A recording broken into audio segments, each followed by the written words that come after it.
Melayang-layang di antara planet Jupiter dan Mars bersama hampir 2 juta asteroid lainnya, tersebutlah asteroid Premadi. Asteroid ini diambil dari nama Premana Premadi. Memang, bukan orang Indonesia pertama yang diabadikan jadi nama asteroid. Tapi, dialah perempuan astronom yang pertama. Anda sedang mendengarkan Sains Sekitar Kita. Sains Sekitar Kita. Produksi KBR dan The Conversation Indonesia.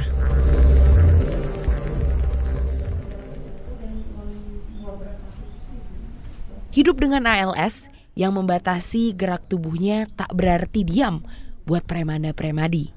Seperti bintang yang jauh, terlihat diam tapi sebenarnya aktif memijarkan cahaya. Murid-murid saya kayaknya ya. Ya pertama sih saya cinta sekali sih sama kosmologi itu kan. Tapi saya setiap pagi bangun dalam keadaan sakit kepala. Karena oksigen itu gak cukup di kepala saya gitu kan. Tapi kadang-kadang saya solusinya yang saya consider saya hal praktis aja. Kalau hari ini saya gak ngajar, saya harus nyari hari pengganti kuliah gitu. Yang anehnya itu adalah abis saya ngajar, saya tuh seneng gitu. Itu suplemen energi saya. Astronom ini masih aktif mengajar dan membimbing calon-calon astronom yang belajar di Institut Teknologi Bandung. Selain staf pengajar di program studi astronomi, mulai tahun 2018 dia juga ditugaskan sebagai Direktur Observatorium Boscha. Saya pikir kayaknya saya nggak bisa kerja kantor. Dan saya suka sains, sangat suka sains. Nah sementara buat saya langit secara terpisah sepertinya menyimpan banyak cerita yang menunggu untuk dibuka begitu. Jadi ada kombinasi antara sesuatu yang menakjubkan dengan sesuatu yang sangat teratur. Langit itu seperti timekeeper yang setia begitu ya. Tapi di lain pihak dia juga indah. Misalnya bulan setiap kali muncul, kok ya tetap aja senang lihat bulan.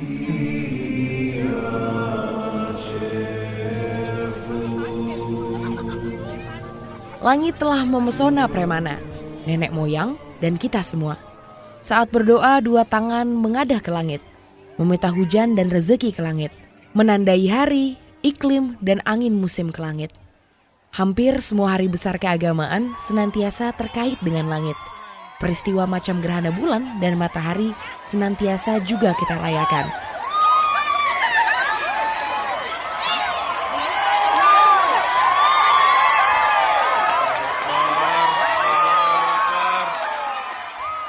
Astronomi dan ilmu pengetahuan pendukungnya telah menembus batas-batas dan memberi banyak hal kepada kita. Teori heliosentris Galileo dan gravitasi Newton, roket, satelit, pendaratan di bulan, sampai ide gila, paket wisata luar angkasa dan rencana menginvasi Mars. Pengetahuan itu kayak pulau yang makin lama makin besar. Pulau yang makin besar itu pengetahuan kita makin besar. Tapi jangan lupa juga pengetahuan kita tuh dibatasi oleh garis pantai ini. Di luar ini yang laut ini kita nggak ngerti ya. Jadi semakin besar pulau kita, garis pantai kita juga makin besar. Semakin bertambah pengetahuan kita semakin tahu bahwa banyak yang kita nggak tahu. Jadi artinya kita semakin bisa bertanya. Ada banyak aktivitas cara yang dilakukan Premana demi meluaskan gagasan-gagasan astronomi untuk peradaban dan hidup sehari-hari. Pada 2002 sampai 2003, bersama rekan-rekannya, dia menginisiasi Bandung Society for Cosmology and Religion, sebuah arena di mana sains, agama, dan kebudayaan dipercakapkan dengan sehat.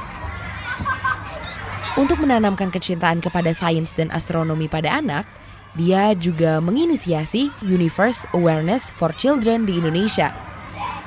Kami merasa bahwa ini astronom saintis ini harus lebih banyak nih perannya untuk di dunia pendidikan dasar dan menengah begitu.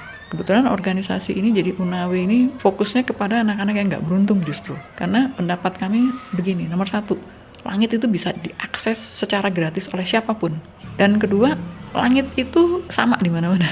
Maka kayaknya kita bisa jadikan langit sebagai playground untuk anak-anak. Dan mengapa anak-anak? Nah, karena anak-anak itu minimal kognitif biasnya maupun social biasnya. Puncaknya pada 2016, Premana diundang Dewan Kesenian Jakarta untuk menyajikan pidato kebudayaan. Sebuah forum terhormat dan prestisius di mana tokoh-tokoh menyajikan gagasan segarnya. Assalamualaikum warahmatullahi wabarakatuh.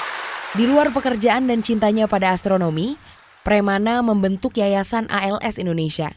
ini adalah tempat berbagi aneka informasi amyotrophic lateral sclerosis atau ALS. Penyakit ini menyerang saraf motorik. Penderitanya menghadapi kesulitan berjalan, makan, bahkan berbicara. Begitu saya didiagnosa ALS, saya Google, nggak ada satupun penjelasan ALS dalam bahasa Indonesia. Jadi saya berusaha pelajari sebaik-baiknya, beli buku ini, itu, Google setengah mati. Jadi saya terjemahin, saya tulis ulang manual-manual tentang bagaimana hidup dengan ALS. I would like to thank Yuri Milner for founding these prizes. Seharusnya Premana bertatap muka dengan Stephen Hawking, kolega begawan astrofisika yang juga menderita ALS. Tapi apa boleh buat, kesehatan Hawking terus menurun. Di hari H, rencana pertemuan batal. Premana balik ke Indonesia. Tak lama, Hawking pun meninggal.